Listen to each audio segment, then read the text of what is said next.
Bom dia, meus irmãos. Prontos para mais um Papo Doutrinário?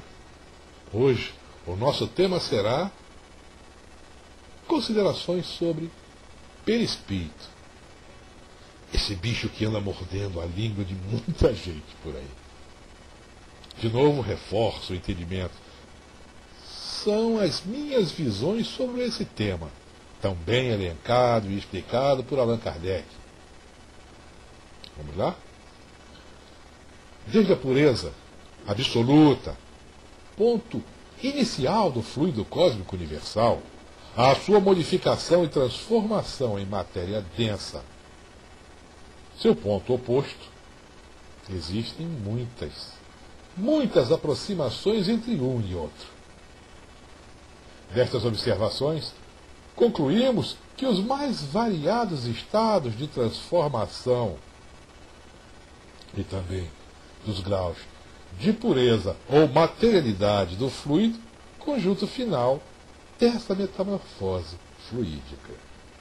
Ora, concentrando-nos em nosso planeta, num olhar mais aguçado, encontraremos, entre nós espíritos, encarnados ou não, também estes estados de purificação ou de materialidade.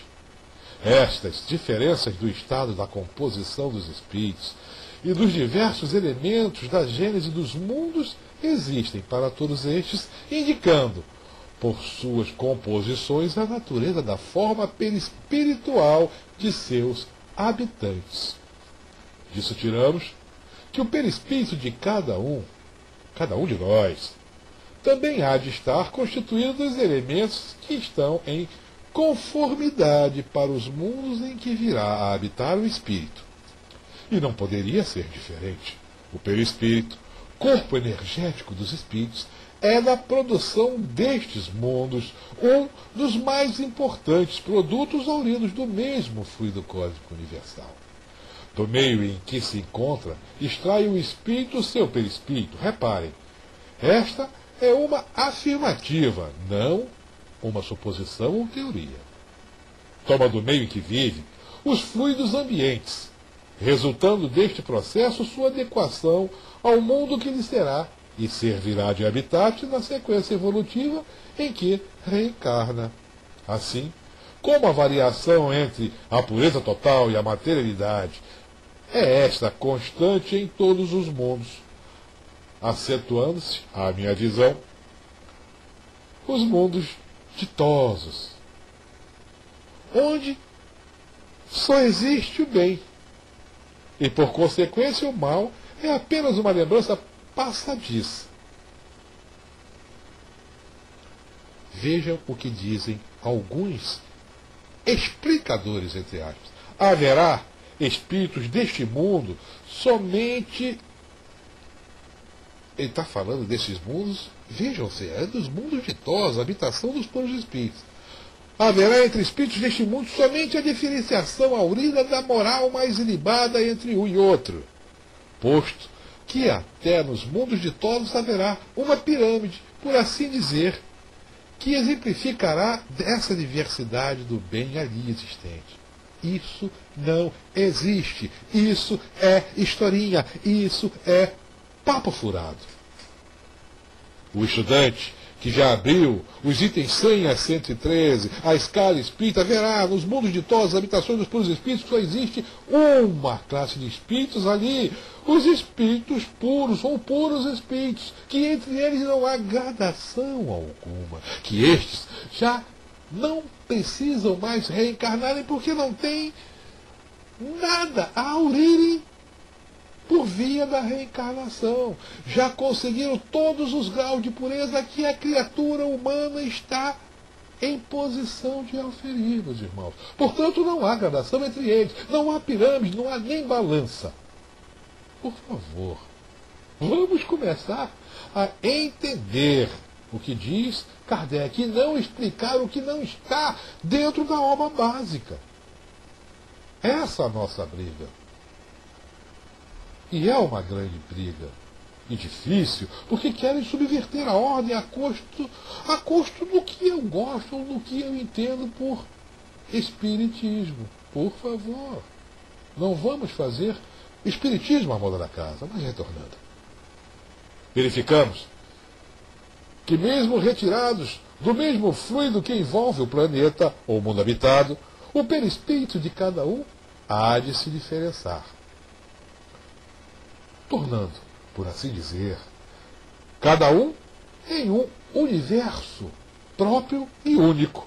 A natureza deste envoltório estará sempre para a relação com o adiantamento moral do espírito. Daí segue que espíritos inferiores não podem, a seu bel prazer, mudar o envoltório. O que nos indica a assertiva de que também não podem, por sua vontade, passar de um mundo a outro.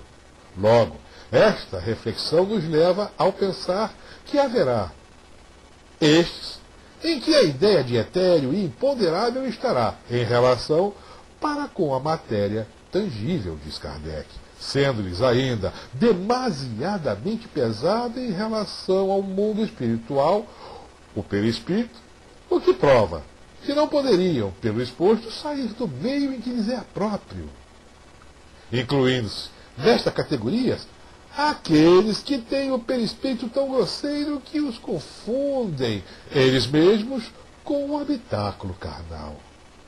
Os espíritos de ordem superior, diferenciadamente destes primeiros, podem vir aos mundos inferiores, e muitos, até mesmo neles, reencarnam por missão. Retiram destes mundos, os elementos constitutivos que lhes vão formar o perispírito que lhes servirá de elemento de ligação entre matéria e espírito no mundo em que hão de reencarnar. Ora, cada um vai conseguir pensar desses elementos constitutivos do mundo em que há de reencarnar a qualidade que lhe é própria segundo o grau de sua elevação. Isto é que demonstra e prova cabalmente que não há entre nós nenhum espírito dotado de perispírito igual ao do outro. O meu perispírito, o perispírito que envolve a matéria espiritual, ou o espírito, para melhor explicar, não é igual ao seu, ao dele ou ao de qualquer outro. Bem, amigos, de tudo que aqui estudamos, podemos retirar, entre outras, algumas conclusões. Primeira, a cada mundo correspondem fluidos diferenciados que lhes são próprios e aos quais são semelhantes os fluidos perispirituais daqueles que lhes formam os habitantes. 2. Que há uma extensa gradação ou escala entre os perispíritos, mesmo dentro de um mundo só. Terceira, que esta gradação lhes é imposta pela sutileza ou densidade perispiritual, em decorrência da natureza moral do espírito a quem se amolda. Quarta, que os espíritos menos evoluídos não podem passar de um mundo a outro, nem modificarem a seu bel prazer os seus perispíritos, fato que demonstra com clareza que a assertiva de muitos apologistas da teoria do desdobramento consciente, em poderem trabalhar em mundos mais evoluídos, é uma balela,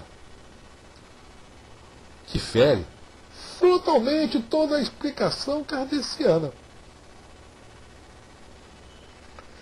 ferindo também o controle universal do ensino dos espíritos.